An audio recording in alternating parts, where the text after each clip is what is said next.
résilience, la reunification, la résistance de l'histoire historique. La communication va porter à l'inverse sur l'irruption dans des territoires locaux d'acteurs économiques qui représentent une certaine modernité. Le mot modernité me semble hyper dangereux parce qu'il y a plusieurs modernités possibles. En voilà une qui intervient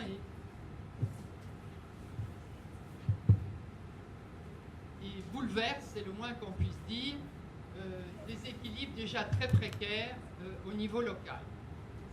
Alors, je ne parlerai pas de pouvoir traditionnel, je parlerai de communauté villageoise parce que pour moi c'est une entité reconnue qui fonctionne d'une certaine manière et ça me paraît assez clair. Pouvoir, j'ai beaucoup plus de mal parce que si on regarde de près, le mot pouvoir est utilisé dans deux types de grammaire.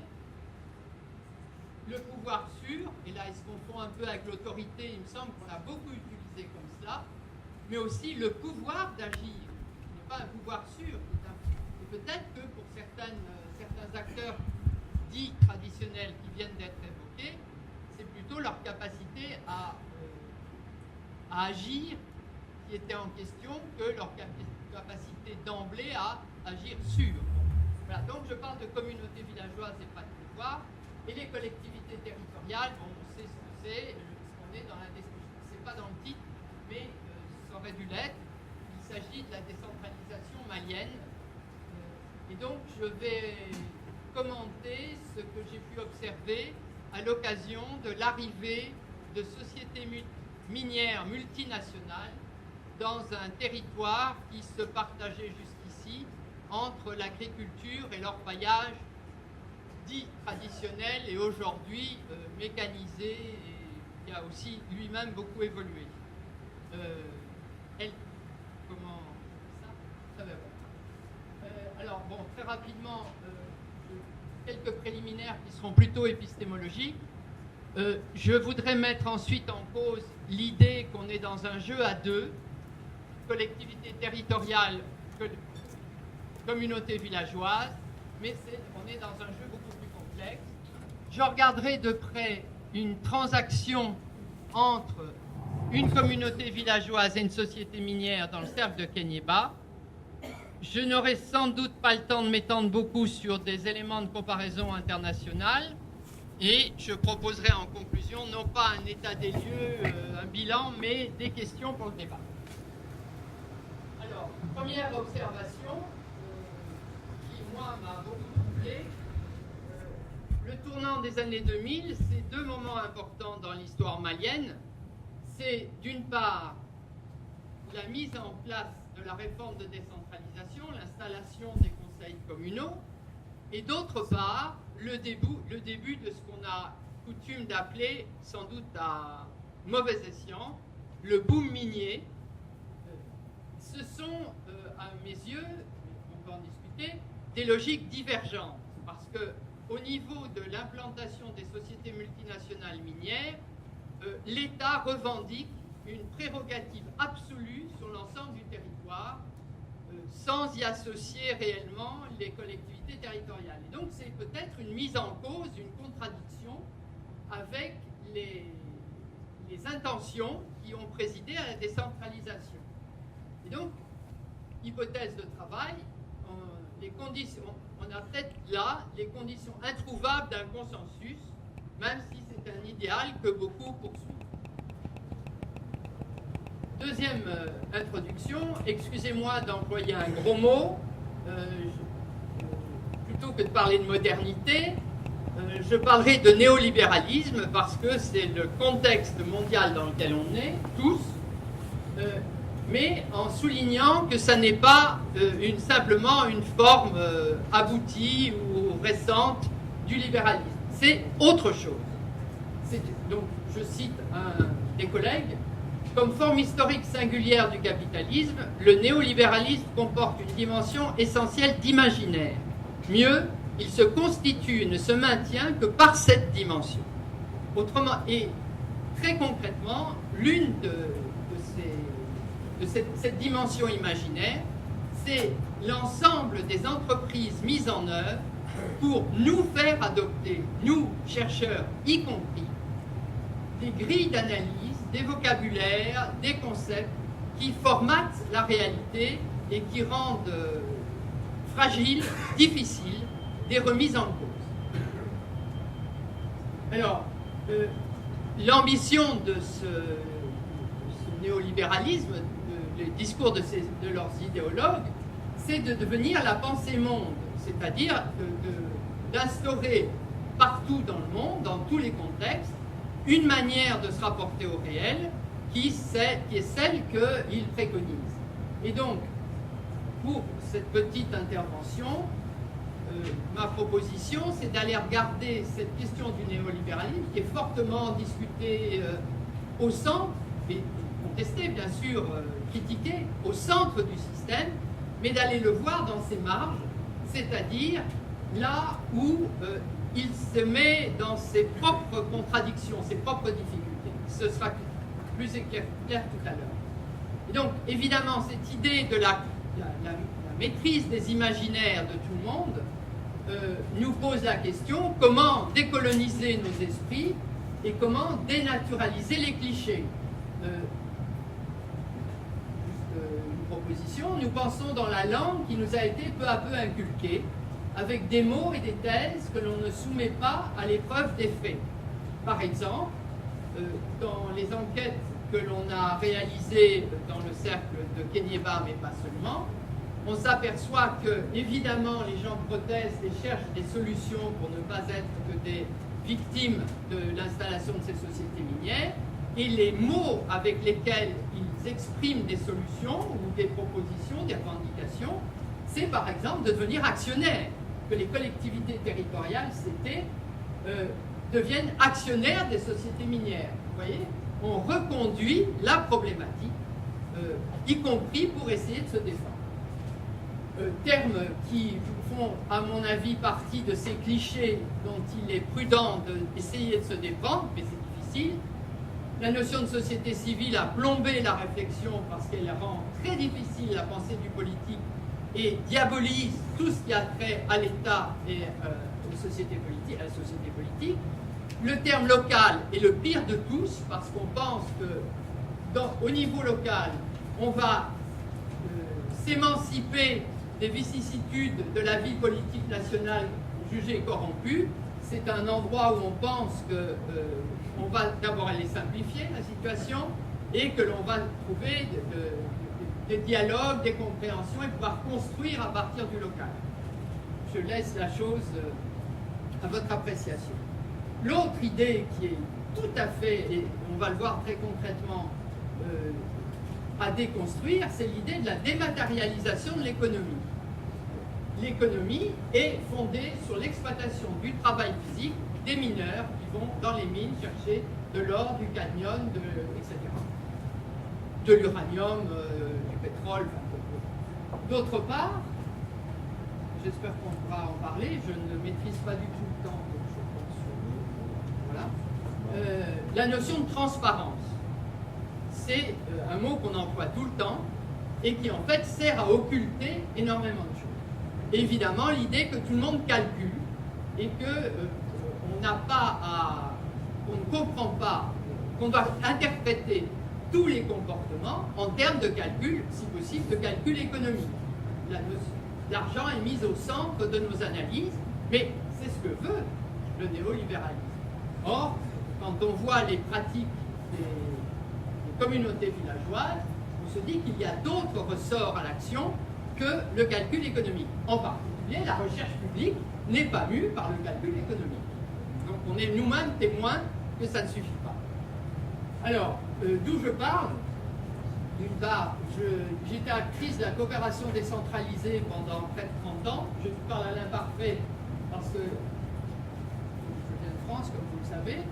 La coopération décentralisée, on en parle officiellement comme l'ancienne coopération décentralisée. Aujourd'hui, c'est le soutien aux acteurs économiques du territoire français qui centralise l'action des collectivités territoriales à l'international. Je travaille sur la finance, voilà, sur l'espace public, sur la décision, et les sources dont je vais me servir sont d'une part la participation à des rencontres dans le cercle de Kéniéba, des entretiens, un film, voilà, une série de choses très concrètes menées depuis 2011. Deuxième posture de recherche, je pense qu'aujourd'hui, notre problème n'est pas d'instruire, de dire la réalité de manière représentative, c'est pas ça notre enjeu, c'est de donner à penser aux gens, peut-être aux décideurs, mais aussi aux citoyens. Et d'autre part, ça a une conséquence, c'est que, pour ma part, je préfère travailler sur des singularités éclairantes qui vont diffracter des choses que la routine empêche de voir. Et donc, pour moi, les conflits sont des moments, des lieux très féconds parce qu'ils font apparaître en lumière ce que la vie quotidienne éteint. Et donc, ça a aussi une conséquence, c'est que, voilà, on s'aperçoit que dans ces périodes de grands changements, comme c'est la période actuelle, me semble-t-il, on en a beaucoup de prémices, les récits d'expérience sont aussi intéressants, sinon plus, que les généralisations et les catégorisations. Alors, j'anime un programme international de recherche qui s'intitule « Pouvoirs publics locaux et richesse des territoires ». Et c'est pour ça que je vais parler d'un fragment d'histoire malienne dans le cercle de Kéniéba. Je dis dès maintenant, mais ça reviendra sans doute tout à l'heure, l'une des grandes leçons de ce programme sur les pouvoirs publics locaux, c'est que c'était une erreur au départ de se centrer sur les collectivités territoriales et les pouvoirs locaux. Parce qu'on s'est aperçu, en particulier par les enquêtes menées au Mali, que le niveau où il fallait regarder, qui s'est révélé beaucoup plus fécond, c'est pas celui des collectivités territoriales. Leur rôle va être interrogé, mais là où on doit aller regarder, c'est au niveau des... Donc, évidemment, c'est les communautés villageoises, c'est-à-dire les pouvoirs locaux, pas les pouvoirs publics locaux issus de la décentralisation. Alors, j'ai annoncé ce que je pense qu'il faut aussi remettre en cause, c'est pas une remise en cause du titre du colloque, c'est que chaque fois qu'on réfléchit aux relations entre les pouvoirs traditionnels et les collectivités territoriales ou les communautés villageoises et les collectivités territoriales, il nous faut un troisième terme. C'est à propos de quelque chose qu'on peut examiner ces relations. Et donc, c'est toujours au moins une relation à trois. Un objet, ici, moi, c'est les sociétés minières qui arrivent comme un pavé dans une mare depuis 2000 dans ces territoires, mais ça peut être autre chose, on l'a vu dans beaucoup de communications. D'autre part, j'ai dit que la question du local est une question centrale mais difficile, parce que on pourrait avoir tendance à utiliser la catégorie acteurs locaux. Mais acteurs locaux, ça ne veut strictement rien dire. Dans mon petit village, la petite communauté villageoise de Kéniéba, la bourse de Toronto est présente. Parce que c'est le cours de l'or à Toronto, et sur la bourse où s'évaluent les actions de la société que je vais bien obligé de nommer B2Gold, par exemple, mais il y en a d'autres, qui déterminent les politiques, les comportements des acteurs sur le territoire. Donc, on a évidemment les migrants, on a la Banque mondiale par ses régulations, on a l'État qui joue un rôle décisif, on a évidemment aussi, et on va en parler, les pouvoirs déconcentrés et les collectivités territoriales. Et donc, sur le territoire, on a une multitude d'acteurs, y compris complètement mondialisés. D'autre part, c'est pas dans la diapo, mais on n'aura pas le temps d'en discuter, je crois, mais moi je propose d'introduire un autre terme qui est celui d'une analyse situé, on est à un endroit, mais ce n'est pas un endroit qui est autarcique, qui est fermé, dont on peut lister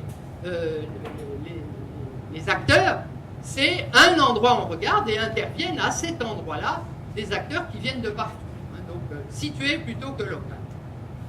Alors, les choses commencent pour moi, personnellement, en 2011 à Sitakili. Je mène une petite vie routinière dans le cadre de la coopération décentralisée en accompagnant des projets de développement des collectivités territoriales, etc. Et voilà que je suis invité au forum de Sitakili, une bombe. 200 personnes pendant 3 jours qui débattent de l'impact de la présence de sociétés minières dans le cercle de Kéniéba sur le développement local. Rien que la possibilité de tenir le colloque a été un enjeu majeur parce que jusqu'à la dernière minute, certains bailleurs pressentis n'ont pas affirmé qu'ils allaient financer. Le préfet a essayé d'annuler la rencontre jusqu'à la dernière minute, fait pression sur les thèmes de la rencontre, etc. Qui organisait cette affaire? Les migrants du cercle de Kéniéba. Et on a donc là, à Kéniéba, un concentré de l'histoire mondiale. On a des sans-papiers, on a des migrants, on a des multinationales, on a... Voilà, tout se rencontre à cet endroit-là. Une question a fini par surgir à la fin du colloque. Faut-il extraire à tout prix? C'est de la salle, évidemment, que cette question est venue. On peut s'interroger. Faut-il vraiment à tout prix extraire l'or du sous-sol de Kéniéba? La question a été soulevée. Et l'une des réponses des représentants nationaux du cercle, soit députés, soit représentants de l'État, c'est de dire aux acteurs locaux, aux acteurs du territoire et aux organisateurs, l'or, c'est pour tout le Mali, c'est pas pour les habitants de Kéniéba. On fait quoi dans ce cas quand on est une collectivité territoriale? Alors, Fadougou, c'est le village où est en train de s'implanter une société multinationale immatriculée au Canada qui s'appelle B2Gold. B2Gold est la version actuelle, parce qu'on est entré dans la phase d'exploitation d'une vieille affaire qui commence avec Songoy, un permis vendu par l'État malien en 2006, et donc Songoy fait affaire avec Papillon, une société junior qui vit de financement possiblement toxique, dans tous les cas en dehors des bourses, et qui prend énormément de risques parce qu'elle s'occupe de l'exploration seulement. Et donc les représentants de Songoy Papillon viennent à Fadougou, viennent voir le chef de village et lui demandent s'ils peuvent aller faire des explorations, des sondages un peu plus loin. Le chef de village se demande oui, à condition que tous les jeunes du village soient employés dans la mine. Bien sûr, on lui trouvait que oui, pas de problème, ils sont tous employés dans la mine. Donc, il envoie les jeunes du village débroussailler l'endroit où s'installent les géologues, et ça met un certain temps, ils font leurs études, et en 2013, on a identifié où il fallait implanter la mine elle-même, là où on va creuser, là où on va mettre l'usine de traitement, etc. Et voilà que ça tombe exactement sur les terres cultivables de Fadougou et sur l'emplacement du village. Ah, bon, alors, on n'a plus le village n'a plus les mêmes interlocuteurs, évidemment, puisque la société de prospection, d'exploration, a vendu à une société d'exploitation qui, elle, a les reins beaucoup plus solides, est installée dans le paysage bancaire, dans le paysage boursier, etc. C'est une société senior. Bon. Mais, donc les promesses d'emploi, ce ne sont plus les mêmes personnes, on n'est plus obligé de les tenir. On leur demande de renoncer à leurs terres cultivables, ils y renoncent, ils vont s'installer un peu plus loin, on leur donne 3 sous, sous méchante là, les 3 sous ne suffisent pas à débroussailler, donc les gens se payent le débroussaillage. Oui, c'est ça, le débroussaillage. On leur donne des graines, mais ce ne sont pas des bonnes graines. Donc, ils mangent les graines, ils en achètent. Voilà, ils ont une petite indemnité qui, au bout d'un an, est complètement dissoute. La transaction, c'est que les villageois pensent que l'échange va être un échange qui dure. Nous, on va donner nos terres, mais on va prendre nos jeunes. Donc, les ressources, les salaires des jeunes vont, dans le temps, nous entretenir nos familles. Mais les choses se passent de manière un tout petit peu plus compliquée. J'ai sauté un point, mais il est absolument fondamental. Fadougour est à côté de Kéniéba, dans les documents de la colonisation, les deux communautés minières importantes de cette zone. Et on a dans les documents qui datent des années 40, on a Fadougour, qui est un village où il y a du monde, qui est important. Aujourd'hui, la société minière a décidé d'appeler la mine Fécola. Sur les arrêbus, c'est Bitougol Fécola. On a créé une gendarmerie, c'est la gendarmerie de Fécola dans le village de Fadougour. Comment les vieux vont transmettre l'histoire du village, qui était une histoire digne, ancienne, à leurs petits-enfants, si le nom a complètement disparu. Et donc là, on n'est pas dans le calcul économique. Ça blesse terriblement les villageois. Ils en parlent à chaque entretien. Que la mine ne s'appelle pas la mine de Fadougour, pour eux, c'est une blessure historique. Donc les terres, j'en ai parlé. Le village doit être déplacé. Bon, déjà, je passe sur le village, mais je vais quand même dire un mot du cimetière. Ça ne va pas de soi de déménager un cimetière. Et les villageois ne voulaient pas qu'on déménage le cimetière. Et comme c'est un village musulman, il y a sans doute quelqu'un qui a dit on pourra interroger les imams de Bamako et on va les faire venir et on va voir ce qu'ils disent. Les imams ont dit c'est prévu dans le Coran, ça existe. La phrase c'est ça existe dans le Coran. Alors les villageois ont accepté le déménagement du cimetière. Pour le déménagement du village, sans doute avait-il enfin eu quelques conseils, un accompagnement. En tous les cas, le savait-il ou ne le savait-il pas, il faut l'acceptation par l'occupant des terres du sol pour aller travailler dans le sous-sol.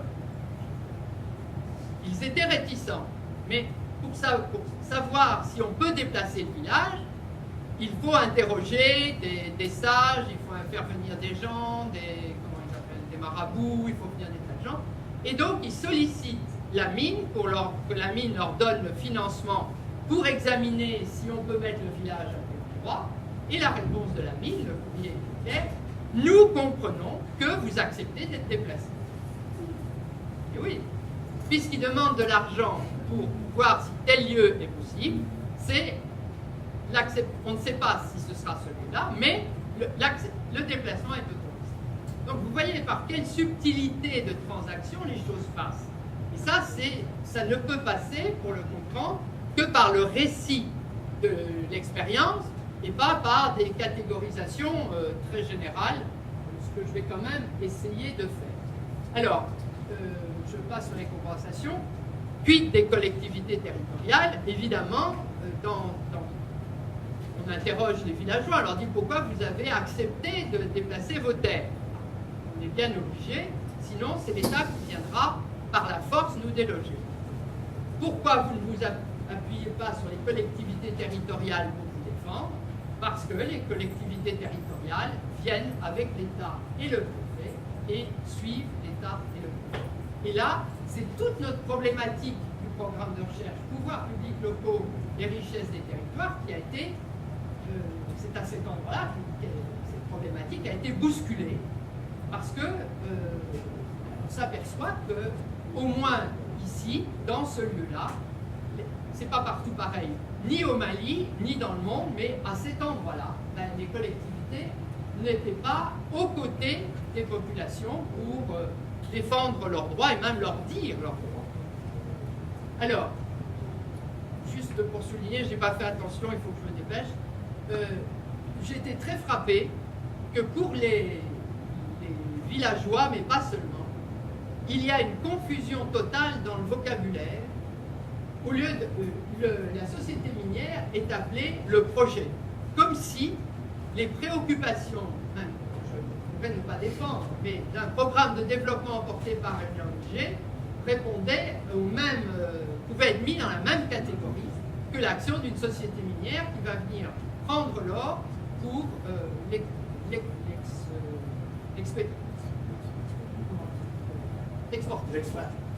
Pareil, les dirigeants sont appelés des partenaires. Donc vous voyez les enjeux au niveau des mots qui formatent la réception des choses. La confiscation de la mémoire, j'en ai parlé à propos du nom, je ne reviens pas. Observation très importante, il y a une asymétrie totale d'informations. Les sociétés minières présentent leur action comme relevant de la responsabilité sociale des entreprises. Tout le monde entend parler de la RSE. Mais les élus, à leur corps défendant, ils ne sont pas cyniques, n'ont absolument pas accès aux conventions d'établissement, qui sont les contrats qui se signent entre l'État et la société pour un emplacement donné, dans lequel il y a ce que les anglo-saxons appellent le social content, c'est-à-dire qu'il y a des engagements de réalisation. Et donc personne ne peut savoir si ce qui se fait en matière de développement communautaire, l'expression est magnifique, si c'est quelque chose que la société est obligée de faire, ou si c'est de son propre chef, en plus de ses obligations. Bien sûr, elle le propose, elle le présente comme étant en plus. D'autre part, et là, la recherche est déficiente au possible, il n'y a quasiment pas de mesure de tout ce qui concerne l'externalisation des coûts. Donc, quand la société minière fait ses calculs de rentabilité, elle exclut des dépenses, les coûts en eau, les coûts en terre, les coûts en environnement dégradé. Il est très difficile d'avoir des chiffres fiables, mais en gros, en Amérique latine, les recherches sont plus développées. On estime qu'il faut 225 000 litres d'eau pour produire 1 kilo d'or. C'est colossal. Donc si on entrait cette dépense dans le coût de production, peut-être que la mine ne serait pas rentable et que ces financiers qui, eux, ne calculent que sur la rentabilité des actions et du marché de l'or, hésiteraient à s'engager dans ces initiatives économiques. Droit à l'incertitude, les sociétés minières, donc tout est incertain. Le cours des minerais, ce que l'on va trouver dans le sous-sol, il y a énormément d'incertitudes. Dans les codes miniers, des tas de précautions sont prises pour protéger les sociétés minières contre ces incertitudes et surtout l'incertitude qui est jugée majeure, y compris par l'Union européenne, c'est l'instabilité politique éventuelle. C'est-à-dire, si jamais un nouveau gouvernement vient et change la loi, change le code minier, ils sont protégés par cette clause de stabilité, car ce qui s'applique à eux, c'est ce qu'il y avait dans le code minier au moment où ils ont signé. Donc, on ne change pas de politique comme ça sur les questions minières. Tout est fait pour protéger les sociétés minières. Quant à l'incertitude de la vie des autochtones, des paysans, c'est là aussi un point que la recherche ne traite pas. Comment actualiser, pour avoir une transaction qui soit équilibrée, actualiser la valeur d'un champ, la valeur d'un arbre. Ils ont des barèmes, mais qui, au Sénégal, c'est 1 an de récolte en indemnisation d'une parcelle. Évidemment, la parcelle produit plusieurs récoltes, mais donc c'est l'indemnisation d'une année. Donc, il n'y a aucune, il n'y a pas les informations qu'il faut, il n'y a pas la protection qu'il faut, il n'y a pas les recherches qu'il faut du côté des communautés villageoises. Je vais me dépêcher, je vois que... la question de la transparence. C'est un terme qu'on brandit souvent et on pense qu'au nom de la transparence, on aura accès à la réalité des choses. Non.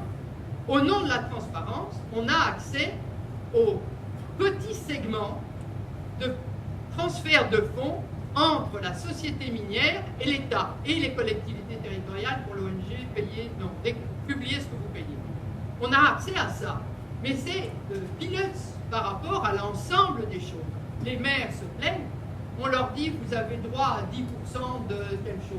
Mais telle chose, c'est la production, ils n'ont pas accès à la production. Donc, c'est en fait le secret des affaires. Je ne vais pas m'étendre, mais sur Internet, quand vous allez sur Randgold ou IamGold, etc., toutes ces données sont données parce que les financiers ont besoin d'avoir des données, mais elles sont regroupées. On n'a rien par territoire. Donc, les acteurs locaux ne peuvent pas se servir de ces données parce qu'on ne sait pas. On rassemble des données qui concernent la Namibie et Sadiola, par exemple.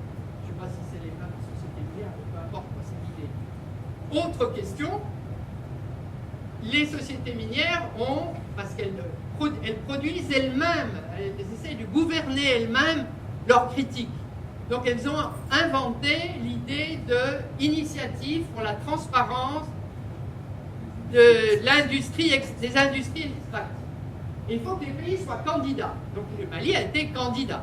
Il faut qu'il réponde à un certain nombre de critères. Tout ça est fait. Ça donne des rapports dans lesquels on trouve beaucoup d'informations. Ce n'est pas mal du tout. Mais qui participe à l'ITIE, partout dans le monde et notamment au Mali? Ce sont l'État, les sociétés minières et les ONG. Pas de pouvoir public locaux. Voilà une revendication que les collectivités territoriales pourraient brandir. Et donc, quand voilà, cette expression, je ne vais pas développer, pour solde de tout compte, quand la société minière indemnise la communauté villageoise, pour elle, tout est terminé, c'est libératoire. Alors que, dans la logique des membres de la communauté villageoise, ils sont sur leur territoire, c'est une espèce de mariage à vie. On va rester liés, on va prendre nos jeunes, on a un avenir qui est solidaire, dépendant. Donc ça, ce n'est absolument pas la logique des sociétés minières. Ils savent calculer leur avenir pour eux avec des techniques financières très sophistiquées, mais on ne calcule pas l'avenir et on n'aide pas la communauté villageoise à calculer son avenir. J'ai mis la finance conventionnelle. Il y aurait à s'inspirer de la finance islamique, et pas tout. Travailler sur la finance islamique, c'est effectivement une stratégie de conquête de marché, bien sûr, mais il y a un point qui serait très utile de s'approprier, qui est que ce n'est pas pour solde de tout compte quand la finance islamique prête de l'argent. Le prêteur est engagé dans le projet, il est lié. Et c'est cette philosophie-là qui serait bien utile pour contraindre les sociétés minières à s'allier dans la durée, y avoir une responsabilité dans la durée vis-à-vis des communautés vivant sur le même territoire. Voilà, alors en conclusion, donc ces prédations minières reposent en fait sur l'acceptabilité sociale de ces pratiques. Ou bien parce qu'on est démuni, parce qu'on n'a pas l'information, ou parce qu'on est complice, et surtout, elles se nourrissent, contrairement à ce qui se dit sur le néolibéralisme, ce n'est pas la déliquescence des États, c'est le rôle décisif des États. Sans l'État qui vend les permis, sans l'État qui envoie la gendarmerie pour briser les protestations des orpailleurs, les sociétés ne s'en tirent pas.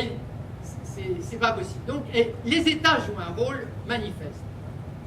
Et elles ne peuvent exister qu'en dévastant ces marges, parce qu'elles créent des désastres dans l'environnement. Tout le monde le sait, je ne vais pas m'attarder. Mais surtout, c'est que la prétention à être une pensée monde, c'est-à-dire à proposer une logique qui sera appropriable par tout le monde et valable en tout lieu et en tout temps, est simplement un mensonge, parce qu'ils se nourrissent du contraire de ce qui vaut au centre, à savoir du travail physique, de la non-reconnaissance du calcul de l'avenir, de tout un tas de pratiques qui sont à l'opposé de ce qu'ils, eux, font dans leur monde. Alors, quid? Bon, j'ai pas le temps. Ailleurs, voilà, ce qui est intéressant de voir, c'est qu'à dans d'autres endroits, les collectivités territoriales sont, au Maroc, dans certains cas, divisées. Des élus travaillent avec les sociétés minières, d'autres avec les collectivités. au Pérou, les municipalités et les régions sont nettement engagées, mais ça coûte cher aux élus. Ils sont victimes de campagnes où on prétend qu'ils détournent des fonds, il y en a qui sont emprisonnés, c'est un combat d'envergure internationale. Et donc, je pense que les comparaisons internationales différentielles, on va voir les différences, sont intéressantes. Et la Bolivie a une réforme de décentralisation qui mériterait d'être examinée parce qu'elle donne une place très différente aux communautés villageoises que dans la décentralisation malienne, qui établit des liens avec l'État. Je suis désolé, si ça vous intéresse, bon, évidemment, on a vu que j'ai employé le terme collectivité territoriale, c'est parce que c'est celui qu'on emploie, mais on voit que si on parlait de pouvoirs publics locaux, on pourrait se poser la question, mais si c'est des pouvoirs publics, pourquoi ne participent-ils pas à la décision publique collective sur la gestion des biens publics et non pas des ressources naturelles? Le mot ressources naturelles technicise la chose. L'or est un bien public. Jusqu'à il n'y a pas longtemps, jusqu'en 71, c'était l'étalon de la monnaie dans le monde entier. Il y avait un dénominateur commun qui permettait d'évaluer les choses. Et en 71, et avec le néolibéralisme, l'or est devenu une marchandise. Ça nous donne à penser parce que, par exemple, les tonnes d'or exportées par le Mali permettraient, on ne peut pas ne pas le faire, je ne suis pas en train de laisser pour faire bouger la réflexion, et que chacun y pense, en 10 ans, si le Mali n'exportait pas son or, il aurait autant d'or en réserve que le Japon. Et du coup, accès à des taux très bas pour emprunter, enfin, il y a plein de choses qui changent. Et l'or, encore une donnée qui est importante, l'or ne sert qu'à autour de 12-15% pour la production industrielle. Tout le reste, c'est des bijoux et la spéculation. Donc il y a une bonne partie de la production d'or qui n'est pas nécessaire à la production. Cette production fut-elle dans des pays occidentaux. Mais malgré tout, l'essentiel de la production est destiné à la spéculation. Ce qui repose la question, faut-il extraire à tout prix? Voilà. Bon, je suis désolé d'avoir jeté maintenant aussi beaucoup de pavés dans le marbre. L'une des questions qui est vraiment posée et qui, j'espère, émergera dans les panels, c'est le problème du statut des communautés villageoises. Est-ce que c'est une simple entité administrative? Est-ce que c'est une société politique, un statut politique? Est-ce qu'on peut leur donner un statut économique? On voit émerger dans d'autres parties du monde, et en Asie en particulier, au Cambodge, des titres de propriété dont sont détenteurs les villages. Par exemple, dans la période avant 2011, quand je ne m'occupais pas des questions minières, on aménageait des bas-fonds et on était confronté à ce problème. Aménager un bas-fond, c'est sur un territoire villageois dont le chef-lieu de commune peut être très très loin. Qui va gérer? Qui va entretenir le barrage? Surveiller les fissures? Payer un gars pour remettre un peu de ciment? Enlever les bâtards d'eau, etc. On voit que ça devrait revenir à la communauté villageoise. Mais elle peut peut-être être propriétaire, mais rien dans la loi ne l'oblige à économiser de l'argent pour l'entretien. Il y a plein de choses qui font que c'est très très très précaire. Voilà. Et donc, peut-on échapper au néolibéralisme? Je l'espère, mais il faut qu'on s'y mette tous. Et dernier point, mais on ne pourra pas en parler, moi je suis attaché au concept de public, mais d'autres courants de pensée auxquels il faut s'intéresser aussi, à l'inverse, font de la notion de commun le centre de gravité de la réflexion pour le changement. Donc je leur fais une place, c'est les Dardot et Laval que j'ai donnés tout à l'heure, qui sont très intéressants et qui voilà, ne sont pas dans la même filière que ce que moi-même j'ai développé. Voilà, excusez-moi d'avoir été très long.